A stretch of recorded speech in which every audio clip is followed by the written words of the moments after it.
first thing is these Voidgrubs, which are like, it's a camp that spawns before Herald. So Herald doesn't spawn until 14 minutes, is what it says. So we've got some brand new residents moving into the Barren Pit.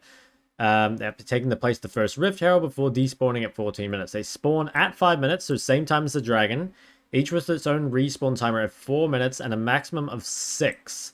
Okay, so if you kill one individually, another one will spawn in 4 more minutes. Okay, so when aggro, they unleash a swarm of void mice to attack their enemies. That's whatever. Should you manage to take down some Voidgrubs, your entire team will gain the Hunger of the Void buff, which will give the user damage over time, bonus damage to structures.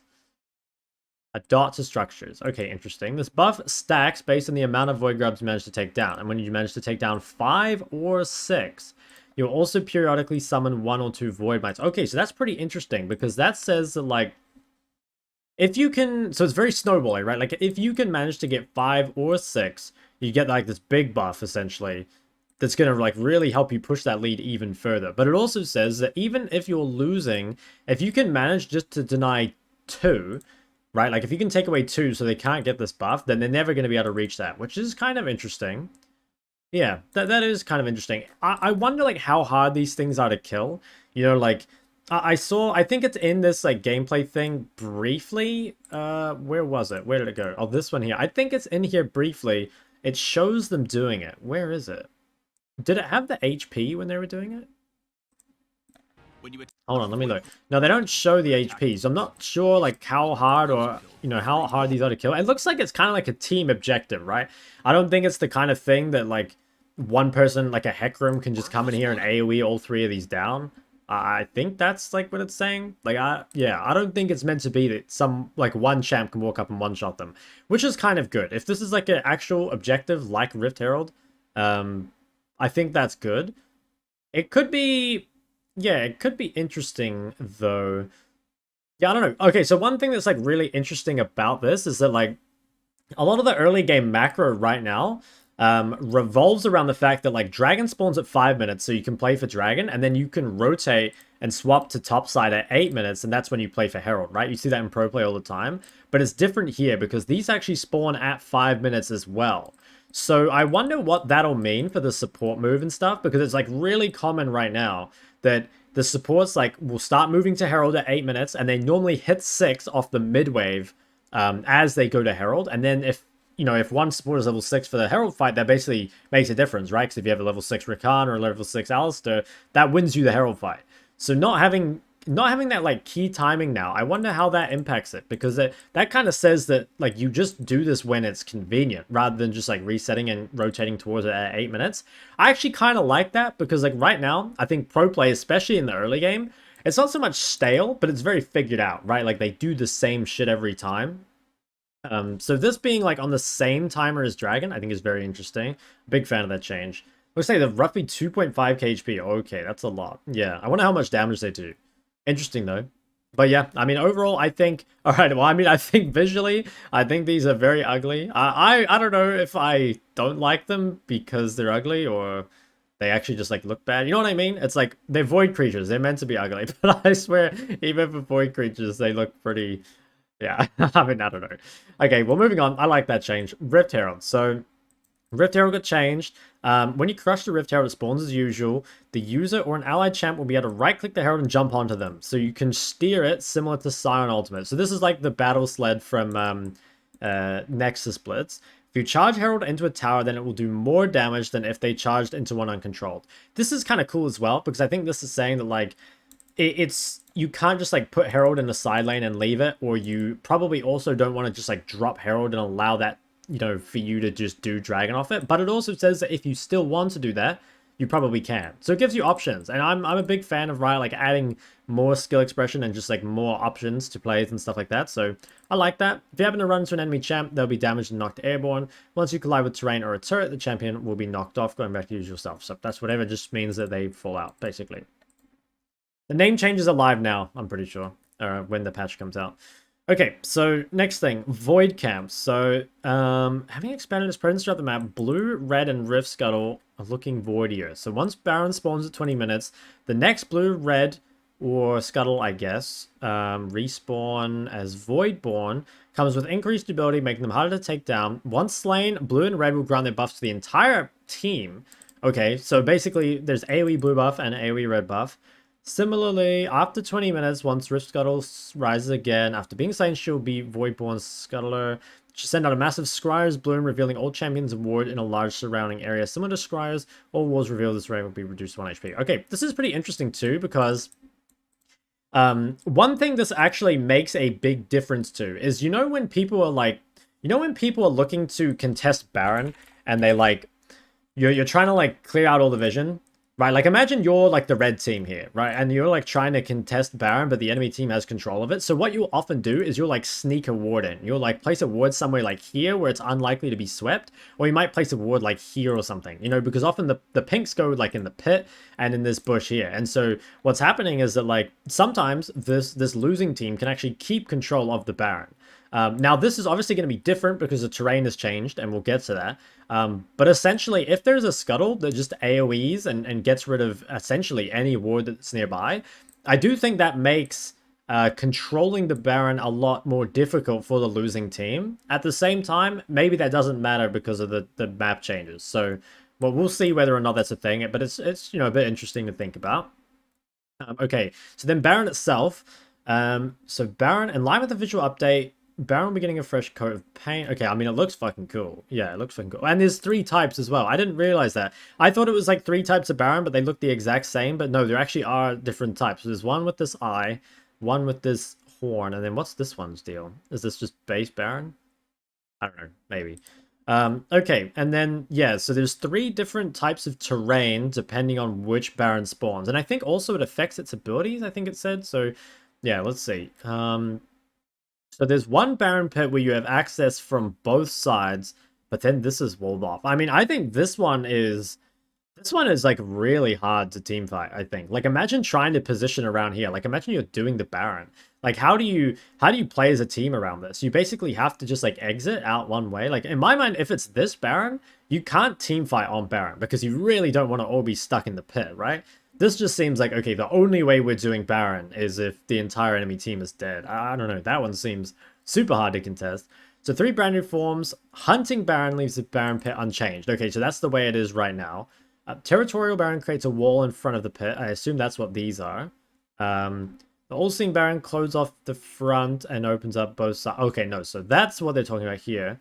And then I guess there's one more with the wall. Okay, so this one's really... I mean, this one seems way easier to contest. There's a lot of space to play with, and also it's like quite hard for the enemy team to engage because of this wall in the way. So, I don't know. That's pretty interesting. I do think that these things, they actually make a pretty big difference to the game, I think. Especially for keeping it fresh as well, you know? I like little changes like this. I'm a big fan of that. I think it does say... Yeah, okay, so they have different abilities. It says, All-Seeing Baron opens a Void Rift that creates damage over time within the tunnel pit.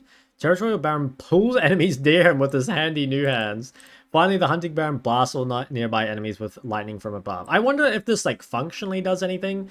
You know, like, I guess, like, a damage over time zone could be kind of annoying. Pulling champions in, yeah, that could be annoying too. And we'll have to see how those play out, but interesting changes for sure. OC servers down? Yeah, they're down till 1 p.m. Sydney time. 1 p.m. Sydney time. Okay, so terrain changes. So these are going to be pretty interesting. Okay, so top lane. So top lane, basically top lane we have 2 major changes. First, we mirror the terrain from blue side to red side, making gank paths more similar and the lane trickier to gank. Okay, so they made top lane as a whole more difficult to gank. Second, we created a new wall and brush combination in the middle of the river entrance. So I think this bush is pretty much just so you can place a pink ward here. Like, I think otherwise you don't really have a position that you can put a pink ward in top lane. So you probably pink this and then ward the bush. And then if you're the other side, I guess you pink this and ward river or something like that.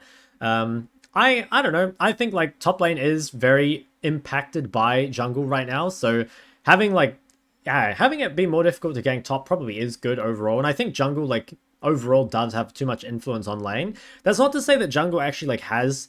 too much influence overall. Like, I don't know. It does in solo queue, but I actually think jungle in competitive is one of the weaker roles. So maybe with the, like, extra changes to the, like, objectives themselves, it moves some of the jungle power away from ganks and more towards securing objectives, which I like as a laner. yeah, I don't know, could be interesting. So that's top lane. So then jungle. In the jungle, new walls arise. Biggest terrain change here is a new wide wall directly from the Baron and Drake pits. That's what this thing is. Should help create more safety for junglers on their own half of the map and equalize mid laners' options to roam towards both top and bottom. This is interesting. I feel like this doesn't really change what they said it changes. Like, what does it say? They should help create some safety for junglers on their own half of the map. I mean, it does equalize mid laners' options to roam, I guess, but I feel like this part here, creating more junglers or safety for junglers on the side of the map, I don't know if that really does that. But what I think it does do is it makes contesting this dragon like very, very different, because I don't think it's like, yeah, I mean, a lot of like Baron or a lot of like dragon contests right now, they end up like, you know, one team starts it and then you get flanks from like multiple directions using like the path that was here and the path that was here. Whereas now it feels like, well, because that path doesn't exist, you might just end up kind of having like a 5v5 on two ends of the river. So, you know, like having like 5 people here and 5 people here, just because it's so hard to, you know, it's such a long way to path all the way around. I'm not sure though. At the same time, like obviously you don't have to walk around that like big wall that was up here. So maybe it's actually easier to rotate with your team. I don't know. This one could be really interesting. I think that the way dragons are contested does change League a lot, because again, a lot of League of Legends just revolves around fights around the dragon, right? Every 5 minutes. So any change to dragon areas is maybe even more impactful than the changes to Baron. So this one could be kind of interesting as well. Okay, and then mid. These are the ones we've all been waiting for. So moving on to mid lane, we're creating more space by pushing the brush back a bit and moving one gank path further back. This should help create more safety for a mobile mid lane mages, so players feel a little bit safer when picking these types of champs. Okay, so let's have a look at this. So first off, I'm pretty sure the distance between these two towers is the same. I know some people weren't sure about it. It looks the same to me. I think that's the same distance, but they have moved back the bushes. So these are pretty big changes, because this says that basically, if you're hugging correctly, it's going to be even harder for the enemy jungler to gank you, right? Because there's like even more distance they have to cover. It does also mean, though, that you can be run down the lane a little easier. So like most of the time, the distance between the towers isn't as important. Like imagine you're playing like a mage versus a rally or something. Not often are you actually like running back to your tower. Like more often, because you have to hug to one side of the lane, you're going to be running away from an assassin or away from a melee or whatever. You're going to be running like this way towards your jungler or this way towards your jungler. And they actually have more room to chase you down now. So I think that makes solo kills more possible in basically every matchup. So not just like mage versus mage, not just, you know, mage versus assassin or whatever. I think that generally just means that mid lane should be slightly more punishable, at least in the 1v1, you know, just because there is more room to run people down, especially if, you know, there's like, yeah, just this like extra space that you can look to punish. Now, the other thing is these little gank paths behind the towers. I've seen a lot of people complaining about these. I don't think these are really too much of a problem. I think it's actually better for mid overall, because this means that you have like much easier paths to leave mid, right? Like you can really easily get into river and drop a ward, for example. Like one thing that you kind of struggled with before, hold on, let me get my rift kit back, is like, let's say you were kind of losing mid. Well, one thing you really struggled to do was like actually regain your vision control in the first place. So like, let's say you were getting shoved in and you didn't feel safe pushing out because you didn't have any vision. Well, the only places you could really place wards would be like this. You could place a ward like over the wall here, or you could come here and place a wall or a ward like here. And this ward's like a lot better, you know, than this ward. But basically, you just didn't really have good options feeding the river because it takes so long.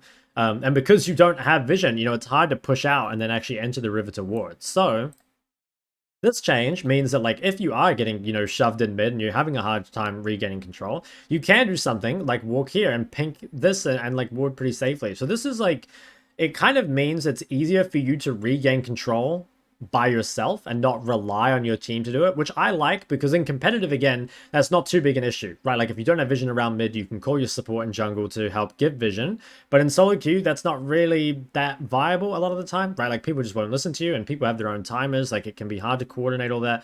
So overall, I think the mid lane changes look very positive, and I don't think that this gank path is going to be that abusable. I mean, there's a few champs that can path through here, but a lot of them will have to use their gap closer to get through here without taking a lot of damage. Now, maybe later in the game, it could be a bit problematic, right? Like if you're trying to hold this tower more like the 13 to 14 minutes, I could see that being, you know, much more difficult as kind of ganking through here becomes much more possible. But also, that kind of helps it not stall out so much, because something that can happen right now is like bot lane rotates mid at say like 14 minutes or whatever, and then this tower just ends up standing forever if you don't have a herald to break it. So now that there's like more paths to attack it, I think it's good. I think overall it's going to alleviate a lot of mid lane's issues while also preventing some of the stagnation. So yeah, honestly, I'm super happy with it. And I think that I really don't think these paths should be like worried about too much. I mean, it could be a problem if like the meta shifts towards that, right? Like if you get a bunch of champs like, I don't know, like Rek'Sai, Elise and shit that are just like made for kind of ganking through this path, that could be really, really annoying.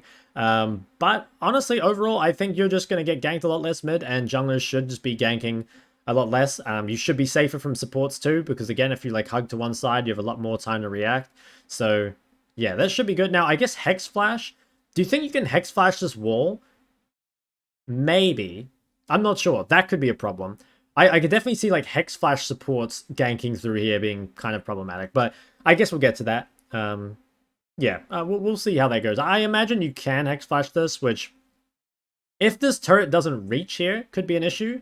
I mean, at least you'll see them. Like, I think you'd have to be... You should have a lot of time to react, right? Like, if someone is Hex Flashing back here, you should have plenty of time to see them. Because the tower should give you vision. It would only be a problem if they could Hex Flash from, like, out of vision and gank mid. So, I think it'll be okay. Let's move on. Bot lane, so we've made our way down to bot lane. The first change is similar to top lane. We added a small wall and pixel brush right beside it. Next up is a red side only change. We mirrored the blue tri-bridge area on the red side and opened up a new gank path beside the tower. This should make both sides more symmetrical, eliminating any side-based advantage when it comes to gank protection and warding. So I don't know how I feel about this one, because I feel like this path is actually like a lot more gankable than this path. I don't know. Maybe I'm just like looking at it weirdly, but maybe I'm just like too used to it. I'm not really sure. And I mean, I don't really care that much because I don't play a whole lot of bot lane, but I could definitely see if you're like, I don't know, let's see. If you play this side of the map, where do you pink? I guess you can pink this and ward here, and it's sort of unlikely that someone can get all the way behind you. At the same time, like if you're on this side, you can ward here and pink here. And you're actually, like, ungankable. Isn't this still, like, sort of unfair? I feel like this is actually unfair just in the other way now. Because, like, if you're blue side, you pink this bush, you ward here, and where are you gankable? I mean, not really anywhere, right? Like, no one's going to walk all the way around behind the red buff and come behind you. That takes way too long. But if you're on red side, you pink this and ward here, you can still get ganked from this path. I don't know. In my mind, this makes red side, like, way, way weaker on bot side. And, like, they kind of said it was meant to even it up.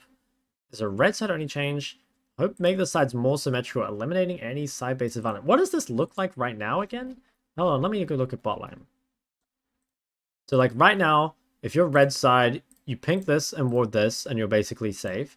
And then if you're blue side, you pink this and ward this, and you're basically safe. I don't know. I actually think... Wasn't it more fair before? I mean, you'd have to ask, like, an ADC...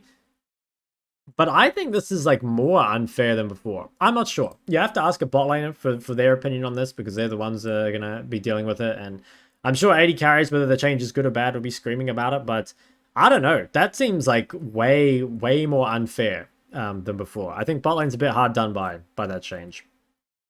Okay, Infernal Drake changes. So given the terrain changes we've introduced, we also need to adjust some Drakes. Okay, so just change the map a little bit. Now once Infernal Rift is locked in, Infernal Cinders will spawn around the map. Each Cinder will give the champion that picked it up adaptive stats. Okay, so AD or AP. Beneficial to your champ and a burst of movement speed. Upon death, champions will drop half of the Cinders, which can then be picked up by other enemy allied champions. Okay, that's pretty interesting. So that says that, like, I don't know how many stats these will give, but potentially it does make a big difference, especially if you have, you know, other multipliers in your kit already, or, you know, like a Rabadons or something. That could add, like, a lot of additional stats. Yeah, that could be kind of interesting. I'm not really sure. We'll have to see, like, the numbers on that. I don't think we really can tell anything about it until then. What is this? Fist bumps. Start with one of the simpler changes. Fist bumps. Okay, so it's like an AoE emote. Okay, kind of cool. New item thematic vote results. Okay, so last month we introduced you to Go Fast with Friends, a new tank support item that speeds up allies who follow you into battle. So Trailblazer is a new item. 2400 gold, Builds out of Winged Moonplate, Chain Vest, and 800 gold, 250 HP, 40 armor, 5% movement speed. So while moving, build up to 20 bonus movement speed. At maximum stacks, leave a trail that raises raises allied champions' movement speed by 15% of yours. Okay, your next attack discharges built-up movement speed. For melee champions at top speed, this attack also slows the target. Okay, so it's probably just an item for, like, Alistair, Leona, you know, these sorts of champs, Rel, that are basically just gonna, like, run and engage. So, yeah, this is, like, it's probably a good item overall. It's kind of annoying because I think these champs are very frustrating to play against already. Like, I think a champion like Rel, for example, already has extremely strong engage, and it's quite difficult to respect. So I don't know. On one hand, that like seems kind of annoying to play against. On the other hand, though, it's nice that they kind of have an item that really fits them, right? Because like a lot of the time, I feel like the items that you're building on bot lane, I don't know. A lot of them feel, at least when I'm playing support, feel like they're not that impactful, even though they are. It's just like they don't feel impactful. So I kind of like that. And yeah, like some of you guys are saying in chat, there is the potential for it being built on a top laner or something, because it is only 2,400 gold. Like, it's a very cheap item, so you could definitely buy it just like, you know, as a second or third item on a top laner and look to engage with it. So I don't know, we'll kind of see with that. New tank support item. Yeah, we'll see. Dynamic music. Oh, good. Brand new music for when there's fighting around power. Okay, whatever. All right, item changes. So this is another one that we've been looking forward to. So one of the biggest changes we have coming with these gameplay changes is demythicking the item system. Major goals is to shift power from items into the champions themselves and to give players more flexibility with the build path. Yes, I like the flexibility. That's cool. And we remove stopwatch in the perfect timing rune. Ooh, okay. This actually excites me more because I really want to see rune changes. I want to see more runes added. So the fact they're willing to make changes to runes, I mean, I hope it's not just stuff being removed. I'd really like to see more runes. Okay, so we have an item tip simplification update. Okay, whatever. This is a whatever. There's a new rune? Okay, big. As a reminder, this is not an exhaustive list of all items that have changed, but instead is a filtered list that focuses on new items and ones that have had larger changes. In addition, numbers included are subject to change. Okay, and then I think there are more items on SpiderX's Twitter, so we'll read through these and then we'll go to that next. Okay, so what have we got here? Support quests and items. So all support items and quests have been combined into a single starter item. And then it has upgrades once you complete it. Once your support quests have been completed, you'll be able to select one of 5 item upgrades. Our goal is to support every champion in the role. Okay, so this is like kind of whatever to me. This is basically like the same support items as you have as before. Now, which one is the upgrade? Are these upgrades? I upgraded from World Atlas, so this is... Are any of these interesting? Gold generation. I mean, that's all the same. That's all the same. All upgraded items share the same stats. Okay, and then these are the upgrades. Okay, so this is the cool stuff. So Celestial Opposition. Become blessed to reduce incoming champion damage by 40% or 25%, lingering for 2 seconds after taking damage from a champion. When the reduction wears off, unleash a shockwave around you that slows nearby enemies by 50%. Effect refreshes after leaving combat. So this is kind of like Aftershock. It's like for engaged supports to not instantly pop on engage. Yeah, I think that's definitely good. I think because some of the tank supports are like... Some of them are too tanky baseline, and some of them are too squishy baseline, so kind of like that. Slowing or immobilizing an enemy champion grants you and a nearby ally with the lowest amount of health 120 bonus health and 90 movement speed for 4 seconds. Wait, okay. Slowing or immobilizing an enemy champion grants you and a nearby ally with the lowest amount of health 120 bonus health and 90 movement speed. I mean, 90 movement speed is a lot. This is interesting. I mean, do you buy this on enchanters when you're trying to, like, survive assassins or something? I'm not totally sure. Let's read the other ones and kind of come back to this. It's kind of interesting, though. Okay, Blood Song. So after using an ability... Okay, wait. So this is basically a Sheen proc. After using an ability, your next attack is enhanced with an additional damage. If the target is a champion, apply Exposed Weakness, increasing the damage they take by 12 or 8%. Okay, that's pretty cool. Dreammaker, gain a blue dream bubble and a purple dream bubble every 8 seconds. Healing and shielding another ally blows both dream bubbles to them and empowers them for 3 seconds. Blue bubble reduces 140 incoming damage on the next hit, and purple bubble grants 90 bonus damage to the next hit. Oh my god, that seems fucking busted, right? This gives me like Ardent Sensor vibes from, what season was that? Was that season 7 Worlds? I don't know. That seemed fucking scary. I think they're playing with fire with this one. Oh my god, 90 magic damage, man. Oh my god, I'm scared. I'm scared. I'm very scared. I'm having fucking flashbacks from season 7. Okay, and then last one. What is this? Zazik's Realm Spike. Zazak's Realm Spike. Passive Void Explosion. Dealing ability damage to a champion causing an explosion at the current location that damages the target nearby enemies, dealing 50% plus 3% max HP magic damage. Capture 300 against monsters. Okay, so this is like your AP support, like your Zeras support or something. This seems really good on Ardent supports. This is basically your tank one. This one, I guess, is for champs like Pike. I'm trying to think what other champs would use this. Maybe like just other pick champs in general. Does physical damage on hit. Yeah. I don't know. We'll have to see who ends up building this. Like, Pike is one I immediately think of, but maybe there's some other champs. And then this one, I'm not really sure. What do you guys think of this one? Slowing or immobilizing an enemy champ grants you and a nearby ally with the lowest amount of health, 120 bonus HP and movement speed. Like, this kind of seems like it's your Ardent, like, or your Enchanter support option. But honestly, Dreammaker seems so broken that at the moment, I feel like you wouldn't build this one. Although 90 movement speed is a lot. Like, that is a lot of movement speed for 4 seconds as well. So, yeah, that could be kind of interesting. Would be for Rylai's users? I don't know, though, because it has a 20-second cooldown. Like, you're still only going to proc it once a fight. I don't think it's something you're going to, like, spam proc. But, okay, I mean, the support changes look pretty cool. I'm definitely excited by them a little bit. Okay, Mage Items. All right, here we go, fellas. Here we go. Okay, removed. Crown of the Shattered Queen. Fuck yes. Everfrost is also gone. Interesting. Okay, Leeching Leer, Demonic Embrace, Night Harvested Ludens. Okay, so that's because these were mythics. Okay, so they're probably not actually being removed, and they're probably just being renamed. Stopwatch in the perfect timing room. Okay. First item, Malignance. Total cost 3k gold, builds out of Lost Chapter, Fiendish, and 900 gold. Which is this, so this is a good build path because you can get a lot of amp tomes and a lot of other components here. 80 AP, 20 ability haste, 600 mana, gain 15 ability haste for your ultimate. So that's the passive. And then Ultimate Flames, whenever you damage an enemy champion with your ultimate, burn the ground. Okay, whenever you damage an enemy champion with your ultimate. So it works on dot champions with ults, I assume. Burn the ground beneath them for 3 seconds, dealing 60 plus 6% AP magic damage every second, reducing their AMR by 6 to 12 for as long as they're on the burning ground. Oh, okay. So, I mean, this is like, what, like a Karthus item or something. 15, I really like when they have kind of items that are more unique like this, where they specifically do stuff for some champs and not for others. You know, like, this is very valuable for champs that have good ultimates, and, you know, if you're not a champ with a good ultimate and doesn't care about it, it's fine. I think it's just good to have more items in the game in general and just more options, more flexibility, like they were saying before.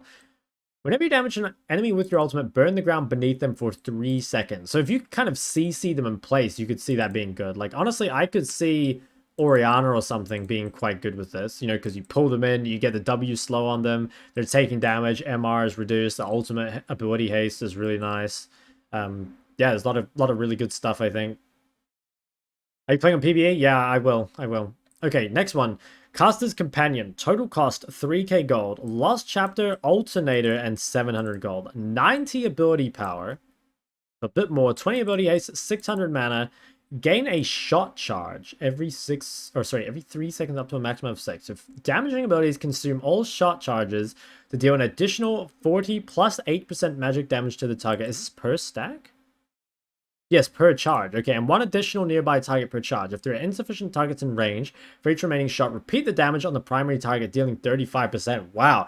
Okay, this seems pretty busted. So this is insane. It adds a lot of additional burst, especially for champs that are kind of like, you know, going in and out. Like, I can imagine a champion like LeBlanc, for example, where you just like consume a bunch of these all at once to just add a giant amount of burst to the target. And then if there is no one next to them, you repeat that damage back on them. I mean, that seems like a really, really good item for a lot of like, kind of like in and out champs. I'm not sure if it'd actually be good for just like full assassin champs because it doesn't have any HP on it. You know, if you're trying to build this on a champion like, you know, like a Kali, you would still be very squishy. I guess it has mana, so you wouldn't build it on a Kali, but it seems really good for kind of the AP burst mages, you know, something like a Zoe, a Ari, a LeBlanc, something like that. So it could be pretty good. Storm Surge. 2,900 gold, Hextech Alternator, Aether Wisp, and 950 gold. So the build path is a bit more awkward, but it's still decent. 90 AP, 10% magic pen, 5% movement speed. Passive Storm Raider, dealing 30, oh sorry, Storm Raider, stealing 35% of a champion's max health within 3 seconds, applies Storm Surge. What is Storm Surge? Okay, that's this thing. Applies Storm Surge to them and grants the user 25% movement speed for 2 seconds, 20-second cooldown. So after 2 seconds, Storm Surge strikes the target with lightning, dealing 100 to 200 plus 50%. Holy fuck, that's a big ratio. 50% AP. What the fuck? That's like an extra ability in your kit. Magic damage to them. If they die to the lightning or before the lightning strikes, it detonates immediately in a large area around them. And you gain 30 gold. Pog. Okay, so if they die to the lightning, it's basically going to deal damage AoE to everyone else that's alive. Or, you know, if they die before that. Okay, I mean, this seems pretty strong as well. I wouldn't think this would be a item that you rush, but it seems like it would be a very good second item. Although maybe you rush it. I mean, it does give Magic Pen, which is nice. It's kind of giving you like the phase rush passive without having to take it. You get the movement speed. Yep, I mean, seems like another really strong item. Honestly, like, these are cool items too. Well, what I really like is that, you know, I think a lot of mage items for a while have been powerful, but they haven't really been exciting. Like, I think, you know, something like Shadow Flame is actually a really good example of that. Like, Shadow Flame is a powerful item, but it's so boring. You know, like, it really is just a stat stick. There's nothing that, like, changes how the game plays around it. But, like, I think this is very interesting, right? Like this changes, like, your ultimate pretty significantly. This one, like, this is, like, somewhat a stat stick, but at least it has like a kind of like stacking mechanic that you can play around. And then this one obviously is like really different. It makes the game feel different when you build it. So big fan of this so far. Okay, next one, Haunting Guys. So this was an old item from before. 1300 gold, builds out of Amptone Ruby, 500 gold. So I think that was the same build path that used to have. I can't actually remember. 35 AP, 200 HP. For each second in combat with enemy champions, deal 2% bonus to... Oh my god, so they're just bringing back old Leandries? Is that what they're doing? And this is the component? Okay, I'm excited. Crypt Bloom. Total cost, 2850. Item recipe, Blighting Jewel, Codex, and 850. So this is like Void Staff, but it builds out of like less shit items. Is that what we're thinking? 70 ability power. It has ability haste on it. 30% magic pen. And it has a passive. Oh my god, Life from Death. Whenever you get a takedown on an enemy champion within 3 seconds of damaging them, create a healing nova on their location that heals allies for 50 plus 50% AP. 50 plus 50% AP. 60-second cooldown. I mean, that's pretty long. So this is like one of the 2 new Void Staff options, right? So they have... That's cool though. I like that there's multiple options in the same way that, like, you know, there's stuff like LDR, Cerilders, and Cleaver for champs that are AD. Obviously, again, not all of them can use it, but there are like different options. This is cool. I like this. It's got a better build path. It still has Magic Pen. It's got much better stats on it. It's got like ability haste, and it actually has a passive. So, oh my god. Dude, this is looking so good. Riftmaker. 3,000 gold. Item recipe, Haunting Guys, Fiendish Codex, and 800 gold. So they have no Leeching Leer whatsoever. 70 ability power, 15 ability haste, 300 HP. Void Corruption. For each second in combat with enemy champions, deal 2% damage. Okay, so it's basically the same. Void Infusion. Gain 2% of your bonus health as ability power. So this is kind of, well, this is like combining Riftmaker and Demonic. I like that. I do like that. Because I think Riftmaker and Demonic, like, oftentimes sort of, like, wanted to be built side by side, but the problem was it was just hard to fit both of them in the build. So this feels, like, pretty good. I think this is pretty solid. Like, this seems like it helps, because, like, right now, a lot of the, like, bruiser mids don't really have, like, good items. So, yeah, I don't know. That seems like a pretty nice addition. And maybe it makes, like, could you ever build this on a champ like, you know, Swain and Diana and stuff? Like, maybe. Because who builds Riftmaker at the moment? It's, like, pretty much just Kayle and sometimes Akali. That's it, right? I think those are the only people that are building it right now. I can't think of anything else. So, Gwen as well. So there are a few champions that build it. But this adds, like, a lot more... Yeah, adds a lot more... I think a lot more usability to this. I think there's like quite a few champs that do stack HP. And because it's not a mythic as well, you don't have to rush it, right? Like if it's gained 2% of your bonus health as ability power, you can do something like rush Roa and build Riftmaker second, right? Like I could see a Diana build or something like that being something like, you know, Roa Riftmaker, or maybe like Swain being Roa Riftmaker or something like that. So yeah, nice change. Skip over Haunting Guys. I already talked about Haunting Guys. I talked about it. Very, very nice. This isn't in the patch notes, but Ceres is a lost chapter item and gives 1,000 mana. Is that on SpiderX's Twitter? Because I'll go through this after. I'll go through that after. Okay, next one. Liandry's Torment. So total cost is 3k gold. Builds out a Haunting Guise, Blasting One, and 850 gold. 90 AP. It's got health back on it. So it's no longer like going to be your first item, but it works very well after. This is, I'm very excited about this. Passive Torment, dealing damage with abilities causes enemies to burn, so same as before. For each second in combat with enemy champions, gain 2% bonus damage. So they don't have the thing, the way it used to work was that if your target was slowed, they would take additional damage from this burn. I think it was like double or like, 1.5 times. I can't remember quite how much. But overall, this is going to be a very good second item for champions that either have dots or need to deal with tankier targets. Like, you used to build this back in the day, obviously on champs like Cassio. You'd go stuff like Seraphs, Liandry's, Rylai's. You also used to build this on some other mages against tankier comps too. I remember the builds on like stuff like Ori and Syndra used to be like Ludens into Liandry's, or sometimes you would go Seraphs into Liandry's. So there's definitely some options here. Hey, look at Hui in the practice tool. Yeah, we'll get to it. There's so much shit to do today, guys. There's literally so much stuff to do. I promise you we won't run out of content today. Okay, Horizon Focus, 2,700 gold. Item recipe, Hextech, Alternator, Fiendish, and 700 gold. Okay, I like that they're changing this because I kind of hate this item. So 90 AP, 20 ability haste. So it's got good stats and it's relatively cheap. We deal damage, so this is basically the same thing as before. When revealing an enemy with Hypershot, reveal all other enemy champions within 1,200 range of them for 2 seconds. Okay, that's a pretty big range. I wonder if this gives True Sight as well. Like, does it reveal people that are invis? I'm not totally sure. I still feel like this is going to be quite a niche item. I don't know, because the thing is, like, this item actually looks pretty solid, but compared to the other items that we're seeing so far, it doesn't really compare, I don't think. Like, it's a fine item, don't get me wrong, but it seems like the other things are just, like, broken, right? And same for Retaking Vision.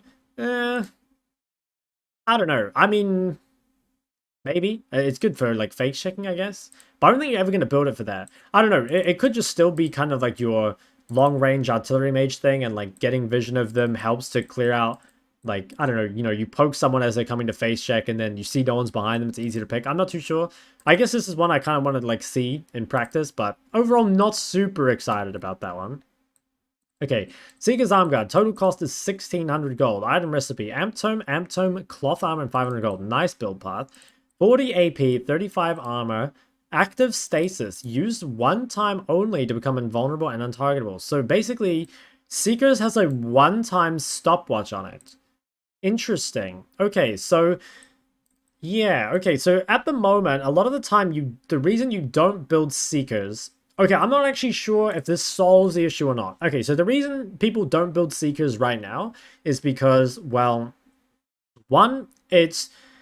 If you buy armor early game, you lack the mana to actually contest the wave. And the problem is that a lot of the AD assassins mid actually do just have a lot of wave clear, right? So, like, what can happen is, like, imagine you're playing against a Zed and you buy a Seekers. So yes, you become, like, virtually unkillable to Zed, but the problem is he just pushes the wave instead, and because you don't have the mana to actually fight back, like, sure, he doesn't have the win con of killing you anymore, but now he can push and, like, kill other lanes, right? So I'm not sure if this actually will make you build Seekers in lane, because a lot of the time neutralizing doesn't actually do a lot for you against AD assassins, because again, like, a lot of them, especially I think Tiamat's back in a big way, so I'm not sure, but I don't know, I think most AD assassins actually don't care much about this. Now, what this does do is it makes it so Zhonya's build path is still pretty solid, because, like, this means that you have a stopwatch on the way to buying Zhonya's, because they've actually removed stopwatch, I believe. So yeah, I don't know. It means that if you are building like a Zhonya's second, or if you are really far behind, you really need the safety, you still kind of have something on the way to Zhonya's to kind of stem the bleeding. But I don't think you're going to build it in lane still. I would be surprised. Although it could depend maybe on what items everyone else is building, because, like, for example, like right now Zed's rush Hydra and stuff, right? But if they're rushing Dirk items, then it is actually probably good for you to buy the armor. It's just like right now it doesn't make a lot of sense, but maybe if the meta changes to different items being rushed, it could actually be kind of good. So yeah, I don't know, tentatively could be good, but yeah, I don't think it changes a ton for it. Okay, Shattered Flame, 3,200 gold. Fuck, that's an expensive item. Rod, Alternator, and 850. 120 AP. 12 Magic Pen. Passive Cinder Bloom. Magic damage and true damage critically strikes enemies below 35% health. Holy fuck. Dealing 20% increased damage. Reduced to 30% increased damage for damage over time and pet effects. Okay, so I actually think this is kind of like...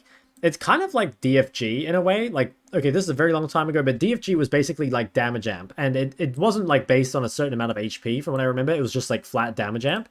But I think this is like a good way of doing it, where it does allow assassins to kind of finish off low HP targets, but it doesn't necessarily mean that they can just like chunk you down to like, I don't know, 20% HP before the fight starts, and then there's no way you can play it anyway. So, I mean, yeah, this item looks very, very strong. It definitely looks like an extremely good contender for a second item as well. You could even build it first item maybe on champions that don't use mana.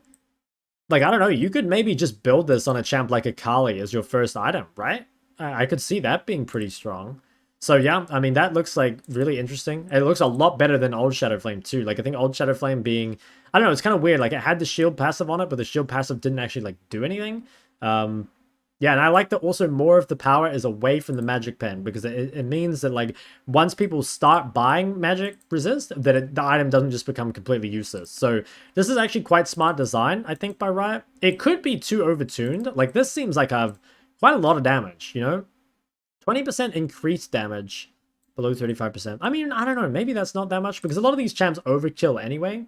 I'm not sure. Potentially overtuned item, I think, but I like the design behind it. It might just need some rebalancing, basically.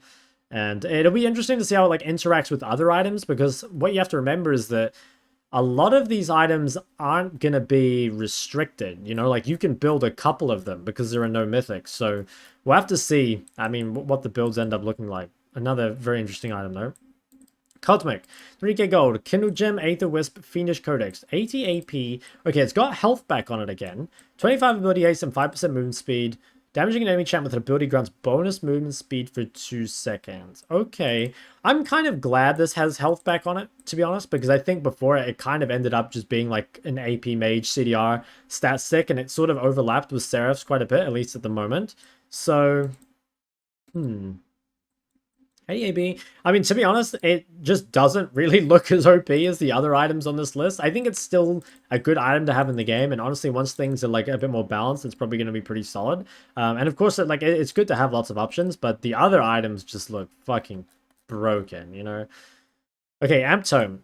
Only costs 400 gold. Oh my god, look at that, instead of 435. Wait, but it gives 20 AP instead of 25. Isn't that a nerf? I'm not quite sure how much. Yeah, isn't that a nerf? Hold on. Let's look up the gold efficiency of Amp Tome right now. I'm pretty sure that's a nerf to my Amp Tome. Right now, 1 AP is worth 21 gold. Oh wait, no, it already gives 20. I'm an idiot. I'm an idiot. For some reason, I thought that this whole time, this thing was giving me 25 AP. Oh my god, imagine how broken this would have been if it was giving 25 AP.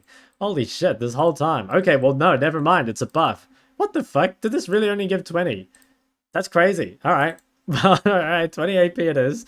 And now only 400 gold. Alright, nice. So that's pretty good. Okay, Roa. Total cost 2,700. Now, Roa costs... Does Roa cost 28 right now? I remember Roa originally cost 26, but it costs 28 right now, right? Yes, okay, it costs 28. Okay, so it's going down to 2,700. Blasting one, Catalyst, and 550. They didn't change Catalyst gold, did they? No. So Catalyst is still 1,300 gold, plus 550. 50 AP instead of 60, right? Yeah, 50 AP instead of 60, 300 HP, 300 mana. Okay, so less flat stats, but more scaling, I'm assuming. Gives 20 health, mana, and 4 ability power. Stacks up to 10 times. Okay, so less stats overall, right? Yeah, less stats overall, but you still get the level. Restore mana equal to 7% of pre-mitigation damage taken from champions. So how much is this compared to now? 7% of pre-mitigation, health equal to 25%. What is it right now? It's still 7%. Okay, so that's the same. For every 200 health. Okay, so this is just it's like stats and nerf, but it's cheaper. Seems like a nerf overall, right? Unless I'm missing something here. For every 200 healing or mana restored. Is that the same way this works? Yeah, okay, so I guess this is just like nerfed overall, right? But it is made like a little bit cheaper. Yeah, okay. I think the reason, though, is, like, the reason it's probably, like, the item itself is nerfed, but I think it's probably a buff is because, like, before, Roa was competing with some other very good items. You know, like imagine you build Roa right now, that locks you out of stuff like Liandry's. But the thing is, if, you know, like right in next season, you will be able to go Roa and Liandry, which, or like Roa and Seraphs, for example. So I think they kind of have to nerf this item in a way because you're going to be able to now build it with some other very, very good items. So it's, yeah, while it's the item is stat-wise nerfed, I think it's probably stronger next season than you'd think. So those are all the mage items out of the way. I mean, I think the mage items are looking fantastic, and I think there's more of them as well. I mean, again, we're going to have to go through... Yeah, we're going to have to go through the Twitter afterwards and kind of figure it all out. But let's keep going through this. We've still got quite a few to look at. Okay, so assassin items. Removed Dustblade and Prowlers. I mean, that's because they were mythics, right? You can go to PBE. It's been up for a while. I mean, I want to finish reading through all these, and then we'll go to PBE. I mean, the OCE server isn't up until like 3 p.m. my time, so it's like an hour and a half from now. So we can't even play ranked anyway. We'll definitely have to play some PBE. You know, make video about the new item changes. I mean, I'll probably upload the video of me talking about them as I just did. But yeah, maybe we'll play with them a bit and see. Okay, assassin items. So Voltaic Cyclosword. What the fuck does this even mean? Voltaic Cyclosword. Total cost 2,900. Builds out of Brutalizer. Okay. Kerchi Shard. What the fuck? What the fuck? Brutalizer and Kerchi Shard. 55 AD, 18 lethality, 15 ability haste. So it's basically giving you an energized passive. That's why the shard's in there. Dude, what if Xiaohu buys this and just sells it? Not again. Okay, dashes and stealth stack it faster. Applies 100 bonus physical damage, slows enemies for 99% for 0.5 seconds, still is a melee only. Okay, so build path is probably pretty similar. I mean, I guess this is essentially your old Dustblade replacement. Dustblade's the one that used to slow, right? I think it was Dustblade that had the slow on it originally before they gave it like the untargetability shit. So it's essentially just a Dustblade replacement. But yeah, it seems pretty strong.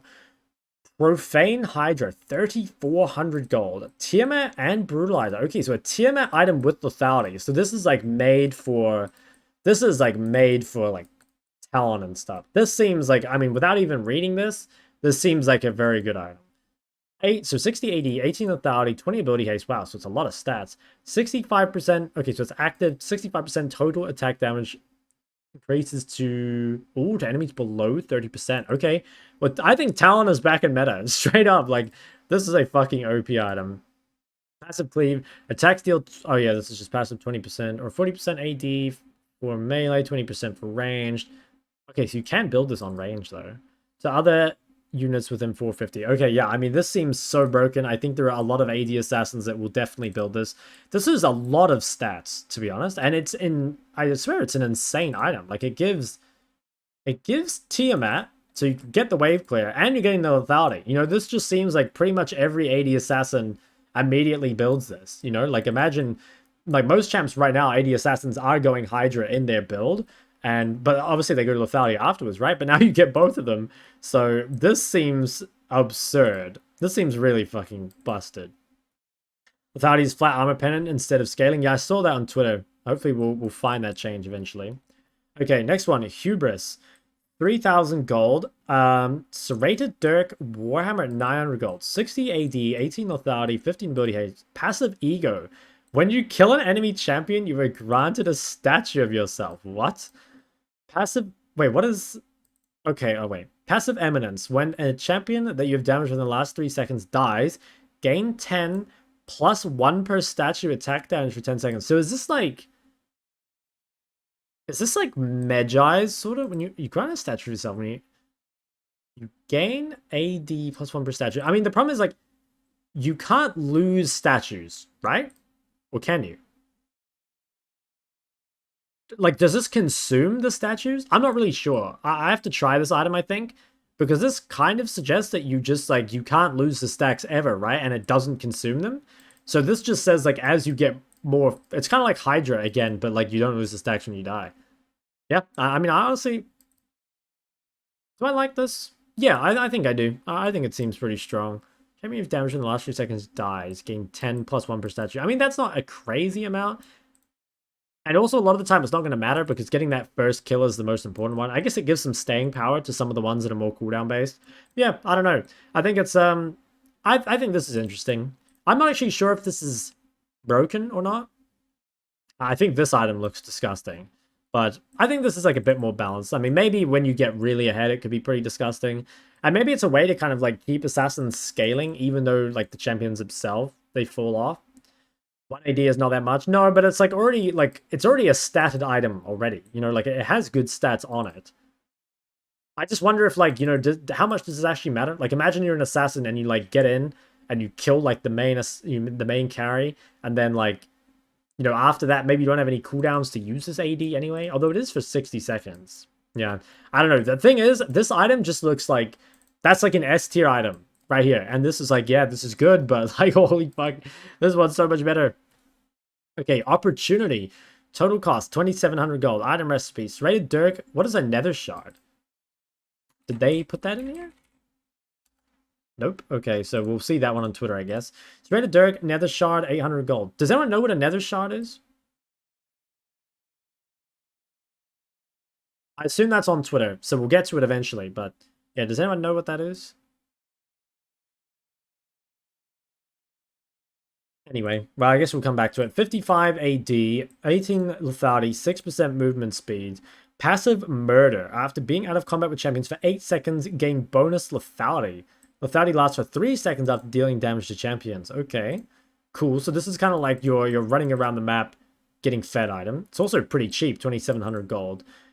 Passive murder speed. If a champion dies within 3 seconds of damage, then gain 150 decaying movement speed for 1.5 seconds. Okay, so I could see this as being the item that you build on champs like Talon as your second item. You know, if you're going something like Hydra first, you go something like this second, and that means that you don't need phase rush to get out of fights, and like, you know, you can just like run around the map, get in, get out, and you're good basically.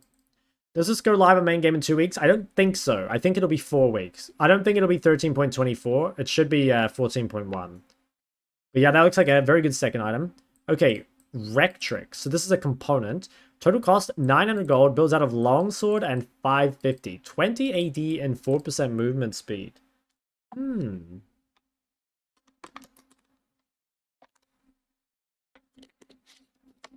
Now, this actually can be kind of good because there are some lanes as an assassin where having more movement speed gives you like a lot of value because it means that you can already have tier 2 boots for dodging skill shots and roaming, and then this compounds on it even more. The only thing is, what does this build into? I don't think we've seen so far. That wasn't in any of the build paths. No, so it doesn't build into any of those items. Okay, Brutalizer though. Total cost 1337 gold. Item recipe glowing moat. Don't know what that is. Pickaxe plus 212 gold. Okay, whatever. 25 AD. Ooh. Oh, no, it does have lethality on it. Okay, 25 AD, 10 ability haste, 8 lethality. Okay, so overall still pretty similar to old Brutalizer. Oh my god, they're changing Cerilders. Total cost 3200. Item recipe Brutalizer. Oh, Last Whisper and Brutalizer. No CDR in the build. Oh wait, no, this has CDR. Okay, never mind. I take it back. I forgot this has CDR on it. Never mind, it's still good. Plus 400 gold. 45 AD, 15 lethality, 15 ability haste. So down from 30.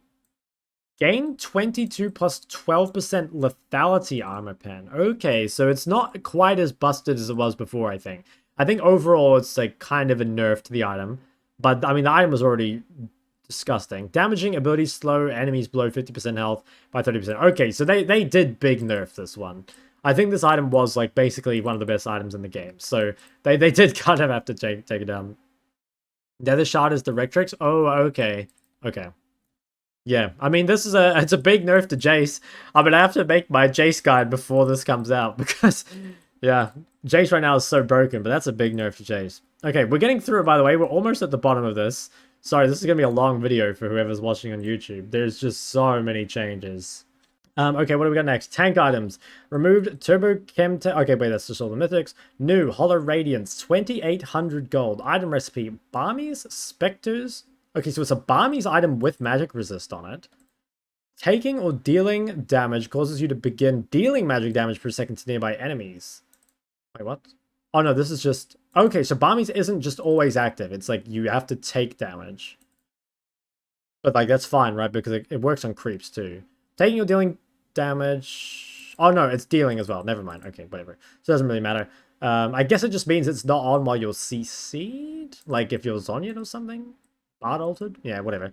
Taking or dealing damage refreshes the duration. Passive Moonburn. Killing an enemy, non-war, non-structure, so creeps or champs, basically. Deals 30%, no, sorry, 30 flat, plus 3.5% bonus HP magic damage in an area around them. Killing an enemy. Okay, so this gives you a fuck ton of wave clear, right? Holy shit, this gives you a lot of wave clear. You're just going to annihilate waves. And you can build this in the jungle too, right? So this seems like an exceptional, like, AP tank item. You know, like, imagine you're a Mumu or a Zac or something like this. This seems like fucking bonkers, right? Seems pretty good. Okay, Unending Despair. Also 2,800 gold. Chain Vest, Kindred Gem, Ruby, 800 gold. 400 health, 55 armor, 10 ability haste. While in combat with enemy champions, every 7 seconds deal magic damage to nearby enemy champions, healing for 175% of the damage dealt. Oh my fucking god. They don't need more healing, these guys. While in combat with champions, every 7 seconds, deal magic damage. Okay, so this is all dependent on how much magic damage this deals. But I could see this being very, very unhealthy. Because the problem is, like, so tanks have a lot of resistances, which makes any amount of HP more effective, right? Like if you gain 100 HP as a mage with no resistances, that HP doesn't go anywhere near as far as 100 HP does on a tank where it has extra resistances, right? So if you're already getting resist from your build, right? Like, I don't know, you build like an MR item, you build this. If this is giving you a lot of healing and like, you know, a lot of damage as well, this could be fucking disgusting. And I think tanks are already pretty absurd. You know, like things like Cassandra. I mean, maybe Cassandra is an anomaly, but I don't think tanks are weak by any means. I'm scared by this item. I'm very scared. If this is a lot of damage, I'll be very upset. I mean, we'll wait to see the numbers, but this seems... I'm worried. I'm a little worried. Okay, next one. Kanek Rookern. What does this mean? What is a Rookern? Is that a word? I don't think that's a word, Riot Games.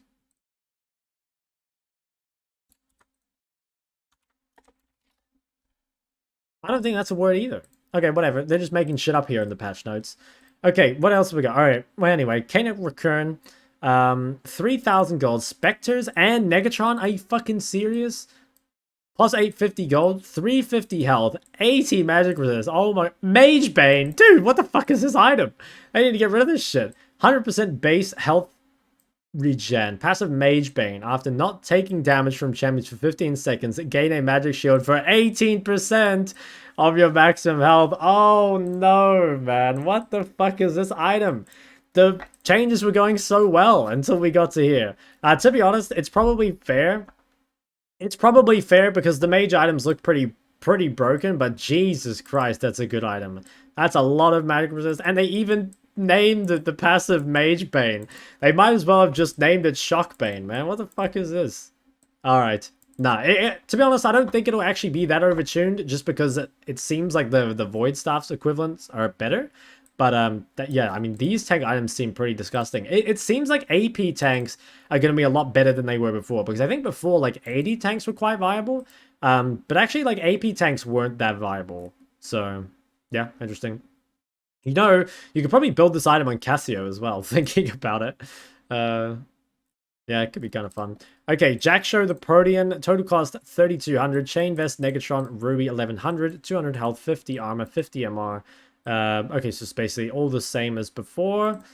Dead Man's Plate, 3,100. Has Dead Man's always been that expensive? How much did Dead Man's cost? How much did Dead Man's cost? I swear it's a lot cheaper than that right now, right? 2,900. Okay, so it's made more expensive, but it's got... What's it got? Hold on, I gotta put this on the other screen. So it's got 300 health instead of... No, it still had 340. So these are all the same. Basically, it's just... Oh, it's got a new passive, right? So it's got the same Shipwrecker passive, but the strength of movement slowing effects is reduced by 25%. Interesting. Okay, so that seems pretty fucking good. Yeah, I mean, that seems like a pretty good item. Stats are still, like, not amazing, but you never really, like, built this item for the stats specifically, right? Strength of movement swing abilities is reduced by 25%. I could see this being like an answer to certain comps. You know, if you're versing like a Rylai's or a Zillion or something that you're going to get slowed the whole time. That's quite cool. Quite cool. Okay, Force of Nature. 2,800 gold. Negatron plus Winged Moonplate plus Ruby plus 700. 400 health, 50 magic resist. It's got movement speed on it. Does all this shit have movement speed on it? No, these ones didn't. I'm not sure why this has movement speed on it. Taking magic damage from enemy champs grants a stack of Steadfast, up to a maximum of 8. Enemy immobilizing abilities grant an additional 2 stacks. So basically, the more magic damage you take, and the more CC you take, the more of these you get. Well, 8 stacks of Steadfast gain 60 magic resist and 10% increased movement speed. Oh my god.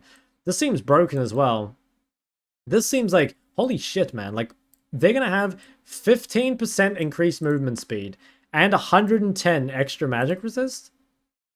This seems insane, right? That's absurd. Okay, dude, those Void Stuff items, I thought they were broken, but Jesus, they might need to be even better because what the fuck? These are insane. Tanks weren't even, like, up for, like, item reworks in my head, and then suddenly they're just getting insane items. That's crazy. Especially AP jungle tanks, I think.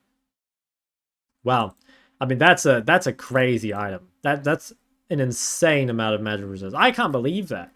110% and 15% movement speed. I swear, like, 15% movement speed is, like, that's like a very valuable stat, you know? Because that means that, like, even champs that are, like, longer range than you can't, like, cut you out at all. Like, that is so much movement speed.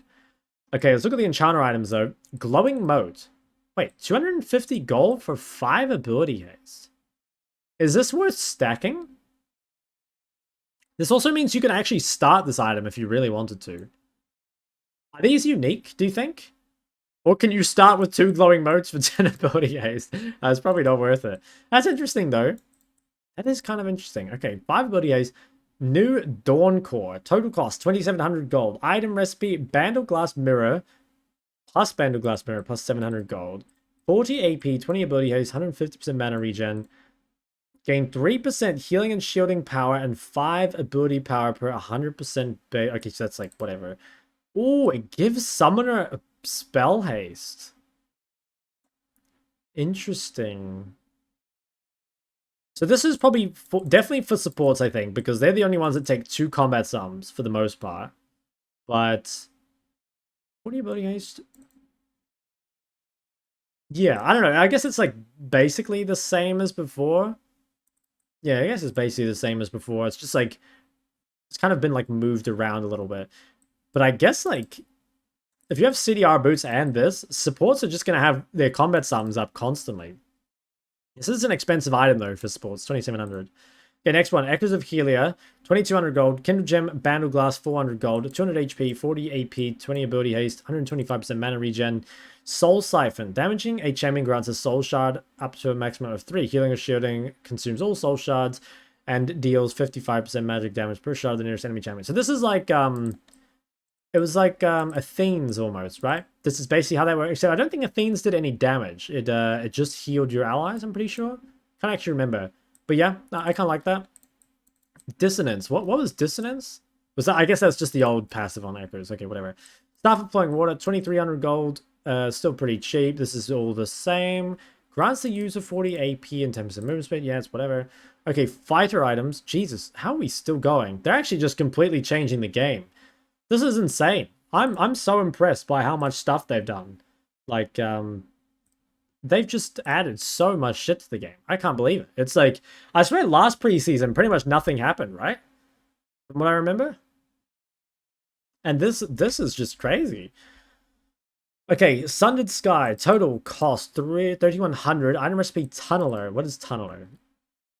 Don't know.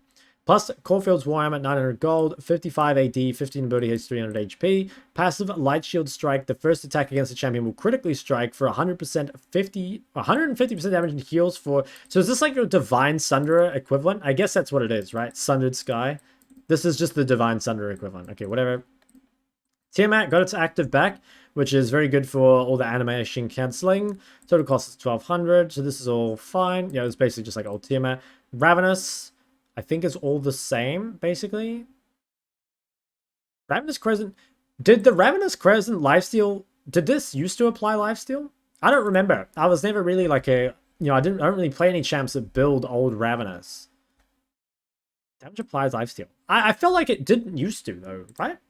I don't think it did. But anyway. Okay.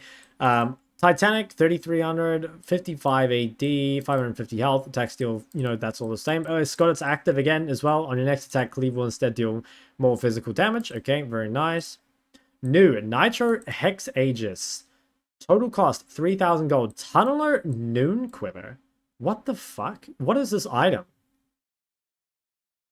3,000 gold. Tunneler and... So what is Tunneler? Is that on here, or do we need to go to Twitter for that too? Oh, wait. The Tunneler's right here. Okay, total cost 1,100 gold. Ruby, Longsword, 15 AD, 250 health. Okay, so this is kind of like Phage, basically, but like it doesn't have the move speed on it. Okay, so it builds out of AD, HP, and Noon Quiver. 55 AD, 20 attack speed, 300 health, gain 30 ultimate ability haste. After casting your ultimate, gain 35% attack speed and 15% movement speed. Does this just seem like Vayne just builds this bot lane? Maybe not though. I don't know. Who is this item actually meant for?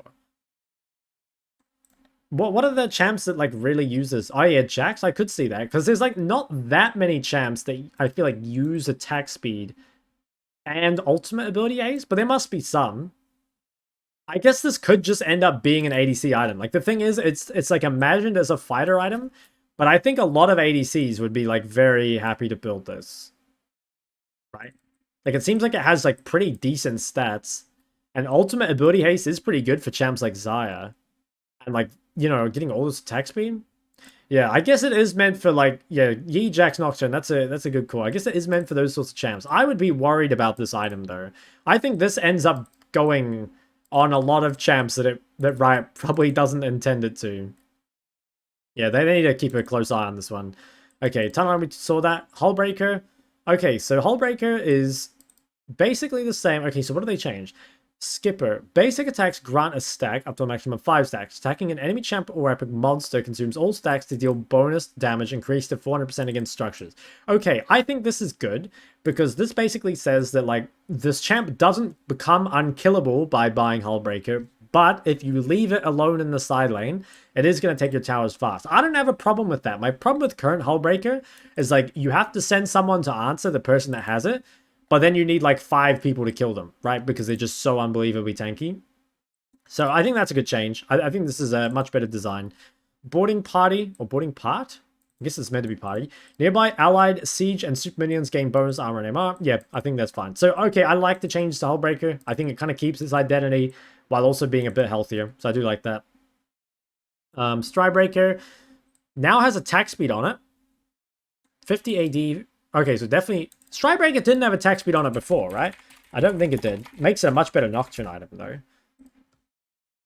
Oh, it does have attack speed on it. I never knew that. Okay, well, it does have attack speed on it. So enemies at a radius surrounding by 25% gain bonus movement speed. Okay, nice. Can move while casting. That feels pretty good, right? Because this does stop you... Oh, no, it doesn't. Okay, never mind. Maybe I don't know anything about this item. I mean, I build it when I play Nocturne, but I don't play Nocturne that often. Dealing physical damage grants you 20 bonus movement speed. Okay, very nice. Wit's End, 29... What the fuck? It has tenacity. Wit's End, 2,900 gold, recurve bow. So it's still got all the stats, magic damage on hit, but it's got tenacity on it. Wow. Interesting. So this is the first time tenacity's been on an item that's not Mercs, right? Was there ever tenacity on other items? I guess there's Elixir. That's it though, right? Oh yes, Sterix. On the active. Okay. But this, how much AD does Wits have right now? It's like 40 or something, right? Yeah, 40. I don't know. I don't know what I feel about that item. 50 attack speed, 50 magic resist. But it has no AD. But it's got tenacity. I'm not too sure. Who do you guys think builds this? Like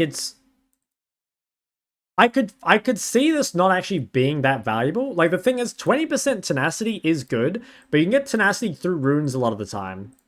Probably still Aurelia.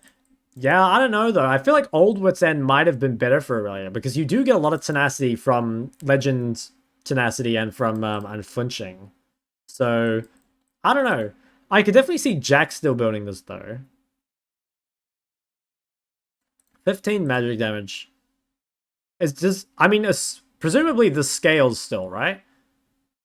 Like, it's not just going to be 15 flat. I'm assuming that scales. Yeah. Well, yeah. I mean, I guess, like, against certain comps, you would rather have 20% tenacity than 40 more AD. So it's probably pretty strong on the right champs. Okay, we're almost at the end, guys. We're really almost there. Jeez, we've been at this a while. Spirit of Shojin, 3,100 gold. Kindred Gem, Warhammer Pickaxe. Your non-ultimate spells gain 15 ability dice. Okay. Spell hits grant stacks up to 3. Your spells deal 3% increased damage for each stack. So what, this is like an Ezreal item? Spell hits grant stack. So you want someone that's low cooldowns that can spam a lot. And then can just like keep poking. I mean, I guess it's, yeah, like just the perfect Ezreal item. That's kind of what I'm reading here. What are the... And I guess it keeps the same stats as before. Like, it doesn't say anything about its health and AD, but I assume it just like has the same as before. Oh yeah, Hecarim would be pretty busted. And item performance will differ from melee and range. So I'm assuming that this will be better for melee than it is for ranged. Yeah. Yeah, I think it would be. I'm not too sure what they'll do with it, but we'll see. Hey, Phage, 1,100 gold. Ruby Crystal, Longsword, 350 gold. Yeah, okay, so it's basically just like a little bit cheaper than before, right? Steel Sigil, 1,200 gold. Longsword Cloth. Okay, so this is like a way to get armor in lane pretty easily as like a fighter. Because what do you build for armor right now? I mean, the only thing you can really go is Steel Caps early, right? Or you can go like Chain Vest, but then you don't get any AD. Maybe this is good for some matchups. I don't actually know about the top lane matchups very well, so maybe that's good in some matchups. Just don't really know. Marksman Items. Okay, Terminus. 3,200 gold. Built out of Recurve, Last Whisper, and Dagger. What a weird build path. 40 attack damage, 30% attack speed. Passive attack supply 30 magic damage on hit. What the fuck is this? Passive juxtaposition. Alternate between light and dark on hits. What? What does this mean? Light and dark on hits each attack. Light attacks grant 3 to 5 armor and magic resist for 5 seconds. Dark attacks grant 6% armor, pen, and magic pen. What? Wow, that looks insanely broken, right? So this just seems like you play something like Cogmore, and you've got like a Lulu, and you just become unkillable. Or you play like a Kale or something. Something that can like use all the stats.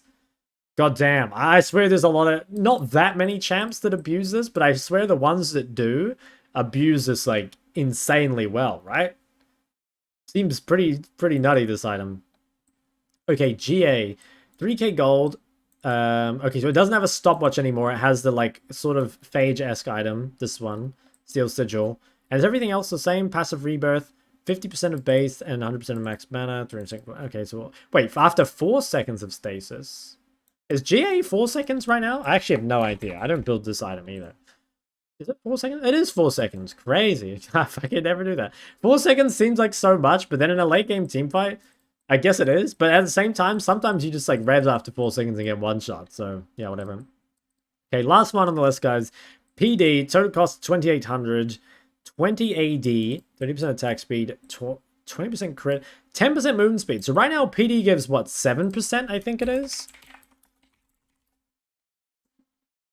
Yeah, 7%. And then on her ghosting, a stack of bonus attack speed. This is the same, right? Oh, it's slightly higher, 35%. Okay. I mean, this seems like it's just even better than before, right?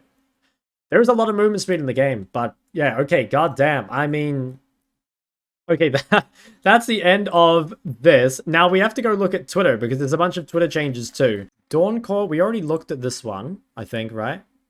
Ah, these look like some weird build paths. Yeah, we looked at these. I only really want to look at the AP ones because honestly, I'm just kind of sick of looking at support items. So Shurelya's, Jack Shows, Warmogs. Let's just look at Let's look at the AP ones. Where are they? There's a lot of these. Okay, Rabadon's changes. So Rabadon's goes from, what, 120 AP to 140. But then it comes down from 40% to 35%. Is that? It is like that, right? Isn't Rabadon's 40 right now? Actually, I don't even know. Yeah, so 120 and 40. Okay, so it's probably... Depending... I guess, like, that means... where am I? I'm lost. That means you can actually buy this a little bit earlier in the game if you want. It means you can go second item Rabadons. Although, I would be a little surprised just because... I would be a little surprised just because it seems like there are other better items, you know? It seems like the other second items are much better. Like, it probably just means that you buy this, like, third item and it's stronger than before. But it probably is weaker late game. At the same time, like, maybe the percent AP being down is fine because, well, one, this just has more AP on it. But also, like, the other AP items seem to have more AP on them, right? So Zhonya's is 3250, but it gives 120 AP. Like, that's a lot of AP. And 50 armor. So this seems like a pretty good item, and it's got a nice enough build path for it, too. So Zhonya's is looking better. I honestly think having no CDR on this is probably fine.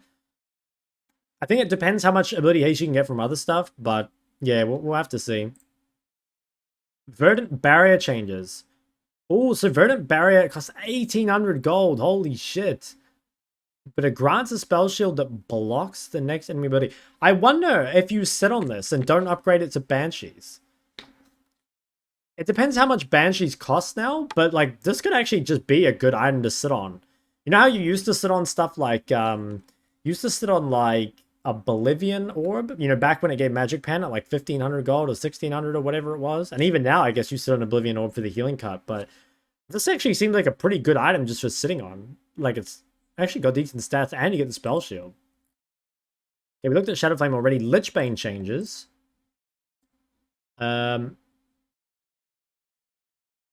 Wait, what did they change about it? Oh, a different build path, I guess. And 100 AP. Holy shit.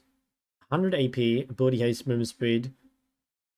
Yeah, I mean, that seems pretty good, right? That's a lot of damage on this ability, on this item. That's pretty cool, because that means you can actually, like, build this as a second item now. Okay, Riftmaker. So Riftmaker builds out of Haunting Guise. We already looked at this. Cosmic Drive, we looked at that too. Okay, so Void Staff itself... Okay, they say it's 90 AP and 40% Magic Pen. So it's probably a better item overall, but that other Void Staff looks good. I can't remember what it was called. Cinder Bloom or whatever the fuck it was called. I can't remember. Maybe the other one's better, but that looks pretty good as well. I mean, 40% Magic Pen and 90 AP. That makes it a lot better to build this. We looked at Leandry's already. We looked at Haunting Guys. What is this? Caster's Companion. We haven't seen this one. What is this? Oh, wait, no. We did look at this. Did they rename this? I don't think it was called that when we looked at it, right? Or is there more than one item with the shot charge thing? Hold on, I need to investigate. Oh no, we did look at this. I just forgot the name. Okay, never mind. Crypt Bloom, that was the other Void Staff thing. Yeah, we looked at that. Storm Surge, we looked at that. Malignance. Horizon. Rocket Belt. What do they do with Rocket Belt? 2,500 gold. Okay, wow, it's so cheap. 60 AP though. Okay, so it's basically just for people that are going to use the active really well as opposed to the stats. Very cheap, though. Very, very cheap. Morello's changes. What the fuck? 2,200 for 90 AP? And Grievous? Wait, this is like actually a good item, right? 2,200 AP for 90 ability haste. I mean, or 90 AP. I swear, even without Grievous Wounds, this would actually be like a good item. Like, that's really... really good stat-wise. 90 AP and 15 ability haste. And it gives Grievous. Dude, I swear at the moment you just build this. Like, that is so many stats for so little gold. Imagine, oh my god, imagine if you're someone right now that mains something like Vladimir. And, like, now people just rush this into you. And not only do they have Grievous, but they also just have so many more stats, like, super early in the game. That's crazy. I can't believe this is so cheap. I swear they have to make this cost more. I think they have to make it cost a lot more too. I'm pretty sure this has to be like 2,500 gold, like at least. If not more. Like, isn't that so much? So many stats? we are finally through it all. Oh, did you guys see these skins as well? Look how fucking good this Prestige Camille skin looks. How fucking sick is that? Isn't that fucking insane? I think that's such a sick skin. I mean, I haven't played Camille at all, so I'm never going to buy it, but god damn, that is a cool skin, I think. I swear, this one looks like pretty bad. I don't really like this one. But holy fuck, that is a cool skin. Okay. Alright, so I think finally we've gotten through like all the changes and everything. So okay, what is like my overall TLDR and stuff? Well, I'm really excited. I think that next season, I think the gameplay changes overall, at least for mid, look very, very fun. I think that a lot of this stuff is like it alleviates a lot of the problems I think mid lane has, especially around like the frequency of ganks. I think the items for most classes have gotten a lot better. I do think there are some problematic items that will probably get nerfed. And I think tanks oddly came out pretty ahead in some of these items, but yeah, there's a lot of really good mage items coming, and I think a lot of the new combinations will be very good as well. Build paths are looking good. So yeah, I have to say, like overall, I'm pretty excited. I mean, I don't think they can fuck this up. I gotta be honest, the changes so far look really, really good. I'm very excited for next patch or next season.